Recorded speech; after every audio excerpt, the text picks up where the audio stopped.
Pada pukul 2:38 dini hari, tanggal 5 Juli, Pangkalan Udara Borisovlebsk di wilayah Voronezh, Rusia, berguncang akibat serangkaian ledakan yang mengguncang telinga.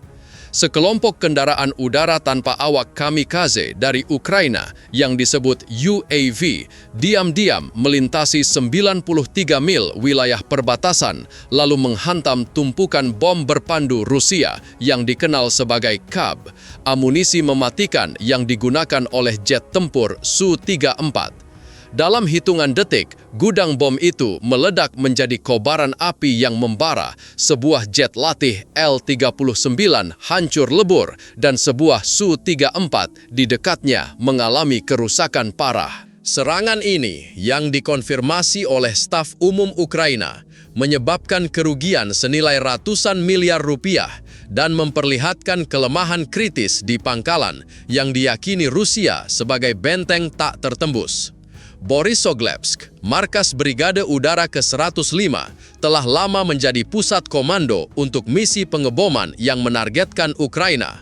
Namun, melalui perencanaan yang cermat dan teknologi buatan sendiri, Ukraina menjadikan pangkalan ini sebagai simbol perlawanan mereka yang tak kenal lelah. Pada pagi hari tanggal 3 Juli, di dalam pusat komando di Kiev, petugas intelijen Ukraina menerima informasi penting. Seorang sumber di Voronezh yang berkomunikasi melalui saluran telegram terenkripsi melaporkan bahwa Borisovlebsk sedang menimbun bom KAB untuk misi Su-34 yang menargetkan Kharkiv. Citra satelit dari Planet Labs yang diambil pada pukul 4 sore mendukung laporan tersebut. Sebuah gudang beton berukuran 164 kali 98 kaki di sisi barat pangkalan menunjukkan aktivitas tidak biasa. Dengan truk Kamaz 5350 bergerak terus-menerus dan pasukan Rusia berjaga ketat. Borisovlebsk termasuk salah satu pangkalan udara utama Rusia yang menjadi markas Brigade Udara ke-105, mengoperasikan jet Su-34 dengan jangkauan 2.485 mil dan kecepatan Mach 1,8, pesawat tempur Su-35S dengan jangkauan 2.237 mil dan kecepatan Mach 2,25, serta pesawat Su-30SM. Su-34 yang dijuluki tank terbang menjadi tulang punggung kampanye bom luncur KAB Rusia. Setiap bom KAB disebut Korektirwemaya Aviationaya Bomba memiliki berat 3.307 pon dengan jangkauan lepas 43,5 mil, memiliki daya ledak setara 2,2 ton TNT, menjadi ancaman serius bagi Ukraina. Dilengkapi dengan navigasi GLONASS dan koreksi lintasan di udara, KAB dapat menyerang target yang diperkuat dengan presisi, menghancurkan infrastruktur, dan menyebabkan korban sipil.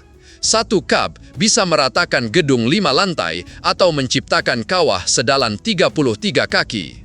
Sejak awal tahun 2025, Rusia meningkatkan serangan KAB di Kharkiv, menghancurkan pembangkit listrik dan kawasan permukiman. Menghancurkan gudang ini akan mengganggu kampanye udara Rusia, meringankan tekanan pada Kharkiv. Dengan hanya 48 jam sebelum bom-bom itu dijadwalkan dikirim, Ukraina harus bertindak cepat. Intelijen tidak hanya bergantung pada citra satelit. Seorang operatif Ukraina yang menyamar sebagai sopir truk di Voronezh memberikan detail tentang jadwal penjaga dan jumlah bom KAB. Laporannya menyebutkan gudang itu menyimpan 150 hingga 200 bom yang dikirim dari pabrik di Tula 2 minggu sebelumnya. Data dari alat penyadap yang dipasang di dekat pangkalan oleh tim pasukan khusus Ukraina pada bulan Juni merekam perwira Rusia yang membahas rencana pengeboman Kharkiv pada tanggal 7 Juli. Potongan-potongan informasi ini membentuk gambaran jelas. Borisovlebsk adalah target strategis dan waktu sangat kritis. Misi ini dipercayakan kepada tim operasi khusus di Provinsi Sumy, 31 mil dari perbatasan Rusia. Unit beranggotakan 20 orang ini terdiri dari 10 insinyur UAV, 5 spesialis intelijen, 3 operator drone, dan 2 petugas penghubung. Terlatih untuk operasi cepat, tim ini sebelumnya telah menyerang target di Rostov dan Kursk. Mereka menghadapi 3 rintangan besar. Pertama, sumber daya terbatas. Hanya 12 UAV kamikaze, masing-masing berbobot 375 pon, dengan jangkauan 124 mil, kecepatan 81 mil per jam, hulu ledak 66 pon, dan panduan GPS inersia dengan akurasi 10 kaki. Produksi terhambat oleh kekurangan komponen, terutama chip GPS dari Tiongkok yang dilarang sejak Maret 2025. Selanjutnya, pertahanan udara Rusia. Borisogledsk dilindungi oleh radar Podlet M dengan jangkauan deteksi 124 mil yang bisa mendeteksi target pada ketinggian 164 kaki. 2 sistem Tor M2 dengan jangkauan 7,5 mil, masing-masing membawa 8 misil 9M331 dengan waktu reaksi 10 detik, dan sistem pengacau R330Z JETEL yang berjarak 6,2 mil, mampu mengganggu komunikasi GPS dan Starlink dalam radius 18,6 mil. Terakhir, waktu yang ketat 48 jam untuk merencanakan, menguji UAV, dan melakukan pengintaian tanpa mengungkap posisi mereka. UAV ini dibuat di fasilitas rahasia di Dnipro, menggunakan mesin pemotong rumput sipil dan baterai dari kendaraan listrik Tesla yang diimpor. Untuk menghindari radar, insinyur melapisi UAV dengan polimer penyerap radar, mengurangi pantulan hingga 20%. Algoritma penerbangan acak diprogram membuat UAV mengubah ketinggian antara 98 dan 197 kaki setiap 3,1 mil, menciptakan jalur yang tak terduga. Tim memilih untuk mengerahkan 10 UAV dibagi menjadi 2 kelompok. 6 menargetkan gudang bom, 4 menyerang area pesawat untuk menciptakan kekacauan. Dijuluki Folia, UAV ini dibuat oleh tim insinyur muda di Dnipro dalam kondisi sumber daya yang terbatas. Masing-masing berukuran panjang 8,2 kaki dengan lebar sayap 9,8 kaki dan dirakit manual dalam 72 jam. Hulu ledak 66 pon yang diisi dengan bahan peledak RDX setara dengan 99 pon TNT mampu menembus dinding beton setebal 14 inci. Untuk presisi, insinyur mengintegrasikan modul GPS kelas militer dari Polandia mencapai akurasi 5,9 kaki dalam kondisi ideal. Namun, baterai hanya bertahan 90 menit, memaksa tim untuk menghitung rute optimal, menghindari angin kencang dan gangguan elektromagnetik. Mulai tanggal 3 Juli, tim bekerja dari gudang tua di Sumy. Insinyur menguji UAV, menyempurnakan GPS untuk mengurangi penyimpangan hingga 6,6 kaki. Analis intelijen meninjau data satelit, mengkonfirmasi gudang menyimpan 150 hingga 200 bom KAB, dijaga oleh 12 tentara dengan truk Kamaz 5350 dan kendaraan lapis baja BTR-82A. Pada tanggal 4 Juli, tim menguji UAV di lapangan, mencapai akurasi 8,2 kaki. Pada pukul 11 malam, 10 UAV sudah siap disembunyikan di bawah jaring kamuflase. Gudang di Sumy, yang dulunya tempat penyimpanan biji-bijian, diubah menjadi pusat komando sementara. Tanpa pemanas, insinyur bekerja dalam kondisi dingin dengan suhu malam turun hingga 6 derajat Celcius. Sementara itu, tim intelijen menggunakan perangkat lunak kecerdasan buatan untuk menganalisis data satelit, menentukan lokasi gudang bom dan area pesawat yang berjarak 164 kaki. Mereka juga mendeteksi unit pertahanan udara Rusia yang bergerak di dekat pangkalan pada pukul 8 malam tanggal 4 Juli, memaksa tim untuk menyesuaikan jadwal peluncuran UAV. Pada pukul 1 dini hari tanggal 5 Juli, pasukan tugas berkumpul di ladang sepi di Sumy, 31 mil dari perbatasan. Suhu berkisar di 7 derajat Celcius dan kabut tebal memberikan perlindungan sempurna untuk lokasi peluncuran sambil menghambat visibilitas satelit. 10 platform peluncuran bergerak, masing-masing membawa satu UAV, disusun di bawah cahaya redup center. Insinyur yang menggigil memeriksa GPS, baterai, dan hulu ledak 66 pon dengan cermat, memastikan tidak ada kesalahan. Di pusat komando Kiev, petugas memantau melalui Starlink, menyampaikan koordinat akhir. Pada pukul 1:20 dini hari, perintah peluncuran diberikan. 10 UAV lepas landas, dengungan samar mereka menyatu dengan kabut. Terbang pada ketinggian 131 kaki dengan kecepatan 81 mil per jam, mereka terbagi menjadi 2 kelompok. 6 menuju gudang bom, 4 menargetkan area pesawat yang berjarak 164 kaki.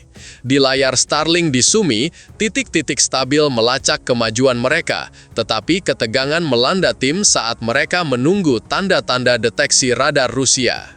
Platform peluncuran yang dibuat dari rangka baja daur ulang hanya berbobot 110 pon, memungkinkan mobilitas cepat di malam hari. Masing-masing dioperasikan oleh teknisi menggunakan pengontrol radio terenkripsi genggam. Sebelum lepas landas, pemimpin tim, Kapten Alexander, berusia 38 tahun, menggugah semangat kelompok. Ini bukan sekadar misi, ini adalah masa depan Kharkiv. Kita tidak boleh gagal. Kata-katanya menginspirasi, tetapi tekanan terasa berat, terutama pada operator drone yang memantau 10 UAV secara bersamaan di layar 15 inci. Perjalanan 93 mil dari Sumy ke Borisoglepsk memakan waktu 70 menit, melintasi ladang, hutan pinus, dan sungai Don. Kabut dan awan rendah membantu UAV menghindari radar Podlet M, tetapi angin kencang 7,5 mil per jam memperlambat mereka menjadi 75 mil per jam. Di Kiev, intelijen mendeteksi radar Podlet M di dekat perbatasan yang memindai pada frekuensi 2 GHz pada pukul 1:50 dini hari. Seorang petugas memerintahkan UAV untuk turun ke ketinggian 98 kaki mengikuti punggungan bukit. Langkah berisiko ini berhasil menghindari deteksi setelah 15 detik, membuat tim Sumy menahan napas. Di gudang, pikiran yang tak terucapkan jelas. Satu drone jatuh dan rencana ini runtuh. Namun, UAV terus maju, melintasi sungai Don pada pukul 2:10 dini hari. Pos Rusia di dekat perbatasan melaporkan suara dengungan aneh, tetapi mengabaikannya karena kabut menghalangi pandangan. Jalur penerbangan UAV diprogram dengan cermat untuk memanfaatkan medan. Dari Sumy, mereka melintasi dataran Tumanska dengan sedikit pepohonan, lalu menyisir hutan pinus Kalinivka untuk meminimalkan tanda radar. Saat melintasi sungai Don, UAV menghadapi angin timur yang kuat, menyebabkan satu unit menyimpang 164 kaki dari jalur. Operator drone di Sumy, mantan pilot bernama Pavlo, dengan cepat memperbaikinya melalui radio, mengembalikan jalur. Data Starlink mengkonfirmasi semua 10 UAV beroperasi dengan 65% baterai tersisa saat berjarak 18,6 mil dari target. Di Borisoglepsk, pangkalan itu diselimuti kegelapan. Pasukan Rusia, sebagian besar wajib militer berusia 20 hingga 22 tahun, menjaga gudang bom dengan kewaspadaan rendah. 5 truk Kamaz 5350 dengan kapasitas 13,2 ton dan tenaga 260 tenaga kuda, serta sebuah BTR 82A dengan meriam 30 mm dan 8 pasukan diparkir di dekat gudang. Tempat 150 hingga 200 bom KAB disimpan di rak baja. 10 penjaga bersenjatakan senapan AK-12 dengan jangkauan 1969 kaki dan kecepatan tembak 600 peluru per menit serta radio R168-5UN berpatroli dengan lesu. Seorang penjaga sambil menguap memindai langit tetapi hanya melihat kabut. Ia melapor melalui radio, semua aman. Komandan shift malam, seorang letnan, setuju dan kembali ke kopinya. Pada pukul 2:25 dini hari, UAV berjarak 6,2 mil. Sistem penerbangan acak diaktifkan, mengubah ketinggian mereka antara 98 dan 164 kaki. Seorang penjaga mendengar dengungan samar seperti mesin, tetapi mengiranya sebagai jet latih. Ia melapor melalui radio, tetapi komandan membentak, "Jangan panik karena angin." Kelengahan ini membuka jalan bagi bencana. Kelengahan Rusia berasal dari keyakinan bahwa Borisoglepsk di luar jangkauan Ukraina. Dibangun pada era Soviet, pangkalan ini memiliki pertahanan berlapis, 4 menara pengawas, 12 kamera pengintai, dan 30 pasukan siaga. Namun, sebagian besar penjaga yang tidak berpengalaman dalam pertempuran tidak terampil mendeteksi UAV yang terbang rendah. Kamera inframerah yang ketinggalan zaman gagal berfungsi dalam kabut. Laporan internal Rusia kemudian mengungkapkan bahwa komandan shift malam mengabaikan 2 peringatan suara tidak biasa dari penjaga dalam 10 menit sebelum ledakan. Di Sumy, pasukan tugas menahan napas saat UAV mendekati jarak 3,1 mil. Pada pukul 2:36 dini hari, radar Podlet M menangkap sinyal samar, tetapi jumlah dan jalur tak menentu UAV mencegah sistem Tor M2 mengunci target. Di Kiev, seorang petugas berteriak, "Mereka berada di titik buta radar." Zona buta di bawah 164 kaki terbukti sebagai kelemahan fatal dalam pertahanan Rusia. 6 UAV yang menargetkan gudang bom mengunci koordinat yang telah diprogram, sementara 4 lainnya menuju area pesawat.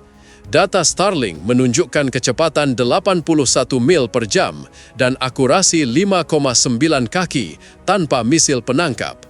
Namun, pada pukul 2:37 dini hari, pengacau R330Z Shitel mengganggu Starlink selama 8 detik. Tim Sumy beralih ke saluran radio cadangan, memulihkan kontak tepat waktu. Pada pukul 2:38 dan 2 detik dini hari, 6 UAV pertama menghantam gudang bom.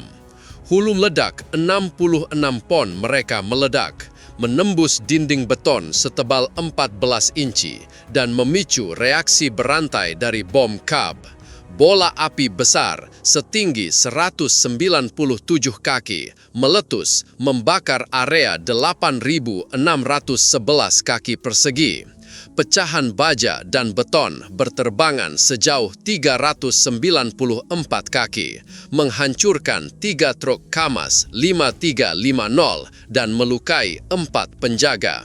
Kobaran api menerangi pangkalan seperti suar di malam hari. 3 detik kemudian, pada pukul 2:38 dan 5 detik dini hari, 4 UAV lainnya menghantam area pesawat. Sebuah jet L-39 Albatros bernilai 30 miliar rupiah dengan kecepatan maksimum 466 mil per jam yang digunakan untuk pelatihan pilot di hanggar hancur berkeping-keping, puing-puingnya berserakan di landasan. Sebuah Su-34 fullback di dekatnya bernilai 540 miliar rupiah dengan muatan 8,8 ton dan jangkauan 2.485 mil terkena pecahan di sayap kanan dan radar AN/AAQ-28 membuatnya tidak bisa terbang. Asap hitam dari ledakan bergabung dengan api gudang menyelimuti pangkalan. Ledakan gudang mengirimkan gelombang kejut sejauh 1.640 kaki, memecahkan jendela di seluruh pangkalan. Pusat ledakan mencapai suhu 2015 derajat Celcius, melelehkan baja dan beton. Sekering tunda bom KAB memicu 12 ledakan sekunder selama 3 menit, menyebarkan api ke area 12.917 kaki persegi. L-39 yang tidak dilindungi hancur total. Mesin Pratt & Whitney JT-15D4 miliknya terlempar sejauh 262 kaki. Su-34 yang diparkir di hanggar semi permanen mengalami kerusakan parah, radarnya hancur, sayap kanan terputus sepanjang 4,9 kaki, dan elektroniknya rusak 60%. Laporan awal Rusia memperkirakan biaya perbaikan Su-34 sebesar 150 miliar rupiah. Ledakan terdengar hingga kota Borisoglepsk 1,9 mil jauhnya. Penduduk yang terkejut berlari ke jendela. Salah satu mengunggah video di Telegram. Langit merah menyala, ledakan seperti petir mengguncang rumah. Klip itu viral di X, dilihat ribuan kali sebelum dihapus. Pasukan Rusia di pangkalan kacau balau. Seorang penjaga dengan telinga berdenging berteriak melalui radio, "Gudang bom hancur, kirim bantuan." Komandan shift malam berusaha mengumpulkan pasukan, tetapi asap dan api menyebabkan kebingungan. Sistem Tor M2 menembakkan 3 misil 9M331 pada pukul 2:42 dini hari, tetapi UAV sudah menghantam. Prajurit tersandung dalam gelap, beberapa terjatuh karena asap tebal menyesakkan mereka. Pemadam kebakaran Voronezh tiba pada pukul 3 pagi, tetapi api gudang yang didorong oleh ledakan tangki bahan bakar sekunder melahap 12.917 kaki persegi. Data Firms mencatat suhu 870 derajat Celcius hingga pukul 8 pagi. Seorang perwira Rusia menatap kobaran api bergumam, bagaimana Ukraina bisa melakukan ini? Kekacauan itu terekam dalam obrolan radio yang disadap. Seorang prajurit berteriak, "Tidak bisa melihat apa-apa, asap di mana-mana." Seorang perwira memerintahkan evakuasi, tetapi ketidakpastian tentang UAV yang tersisa membuat pasukan ragu. Sistem Tor M2 yang dirancang untuk melawan UAV gagal karena asap dan puing mengganggu sinyal radar. Tim pemadam kebakaran beranggotakan 20 orang dengan 4 truk membutuhkan 30 menit untuk mencapai lokasi, terhalang oleh puing dan kendaraan yang rusak. Di Sumy, pasukan tugas menerima konfirmasi dari Kiev bahwa target hancur. Mereka membongkar platform peluncuran pada pukul 2:50 dini hari dan mundur ke pangkalan rahasia 7,5 mil jauhnya. Citra satelit Planet Labs pada pukul 7 pagi tanggal 5 Juli menunjukkan gudang bom hancur 75%, atapnya runtuh. Drone pengintai Rusia Orlan 10 diluncurkan pada pukul 7:20 pagi, mengkonfirmasi L-39 hancur dan Su-34 rusak parah. Staf Umum Ukraina memperkirakan kerugian 300 miliar rupiah, termasuk 150 hingga 200 bom KAB, 1 jet, dan infrastruktur. Brigade ke-105 kehilangan 25% kapasitas pengebomannya, menghentikan misi Kharkiv selama 3 hingga 4 minggu. Penarikan sama tegangnya dengan serangan. Pasukan tugas bepergian dengan 4 kendaraan UAS 469 menghindari pos pemeriksaan Rusia di dekat perbatasan. Tim pengintai menggunakan peralatan penglihatan malam membersihkan jalur. Pada pukul 4 pagi, Tim tiba di peternakan terlantar di Sumi. Di sana, mereka menganalisis data Starlink dan drone, mengkonfirmasi 9 dari 10 UAV mengenai target, dengan satu meleset 10 kaki karena gangguan GPS. Kapten Alexander melapor ke Kiev, misi selesai, tidak ada kerugian. Rusia tidak mengeluarkan komentar resmi, tetapi Kementerian Pertahanan mereka mengklaim 94 UAV ditembak jatuh pada tanggal 5 Juli, mungkin termasuk yang di Borisogledsk. Pada pukul 9 pagi, Rusia membalas dengan 18 drone Shahed 136 dengan jangkauan 1.243 mil dan hulu ledak 110 pon, serta 10 misil H-101 dengan jangkauan 3.418 mil dan hulu ledak 882 pon, menargetkan Sumi, merusak pembangkit listrik, menewaskan 3 warga sipil, dan melukai 10 orang. Sumber X seperti saluran Ribar mengkonfirmasi kerugian tetapi hanya mengakui kehancuran L-39. Otoritas Voronezh mengevakuasi 600 penduduk di dekat pangkalan karena asap beracun. Puing merusak 6 rumah, memicu kemarahan lokal. Sebuah posting di X berbunyi, Borisogledsk terbakar, tapi militer bilang semua baik-baik saja. Siapa yang percaya? Serangan balasan Rusia direncanakan segera setelah serangan. Unit Pangkalan Udara Milerovo, 124 mil dari Borisogledsk, mengerahkan drone Shahed 136 dan misil K-101. Misil yang diluncurkan dari pembom Tu-95MS mentargetkan pembangkit listrik Sumi, memutus 40% listrik kota. Drone Shahed 136 yang terbang rendah pada kecepatan 112 mil per jam untuk menghindari radar, melihat 12 dari 18 ditembak jatuh oleh pertahanan NASAMS Ukraina.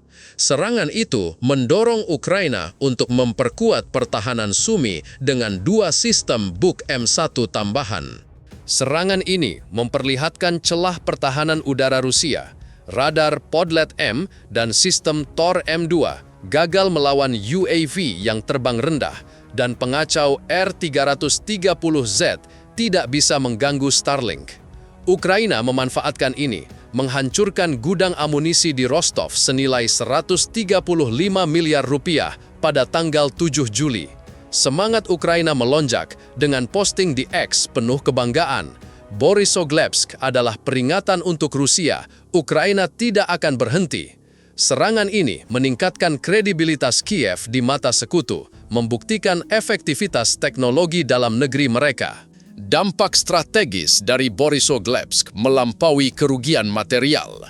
Rusia terpaksa beradaptasi, mengerahkan radar Nebo M dan sistem S-400 di pangkalan perbatasan. Namun, mempertahankan pertahanan udara konstan yang diperkirakan menghabiskan 7 miliar 500 juta rupiah per hari per pangkalan, membebani anggaran Rusia. Ukraina yang didorong oleh kesuksesan meningkatkan investasi UAV dengan pabrik baru di Lviv yang akan memproduksi 500 UAV per bulan mulai September 2025. Sekutu NATO, terutama Polandia dan Inggris, berjanji menyediakan lebih banyak komponen GPS dan polimer siluman, meningkatkan kemampuan Ukraina.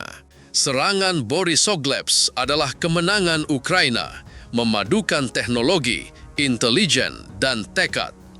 Peristiwa pada tanggal 5 Juli dari UAV yang meluncur melalui kabut hingga kobaran api di pangkalan Rusia menunjukkan semangat tak tergoyahkan sebuah bangsa. Dampaknya melampaui api, memicu kepercayaan diri Ukraina dan kegelisahan Rusia. Sekian untuk saat ini. Kami harap kisah mendebarkan tentang serangan berani Ukraina ini memberikan wawasan baru tentang konflik ini. Jika kamu merasa terpikat, tekan tombol suka, berlangganan, dan tulis pendapatmu di kolom komentar. Terima kasih telah membaca dan sampai jumpa lagi.